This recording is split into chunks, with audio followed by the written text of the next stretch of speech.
What happens when a radar system mistakes a friendly aircraft for the enemy?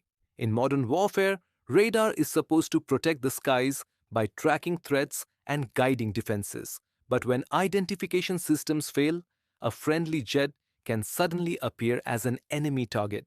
Within seconds, air defense systems can lock on and launch before pilots even realize the danger. History has shown that these tragic mistakes have destroyed aircraft and taken lives not because of the enemy, but because of a simple misidentification. Follow for more military history stories.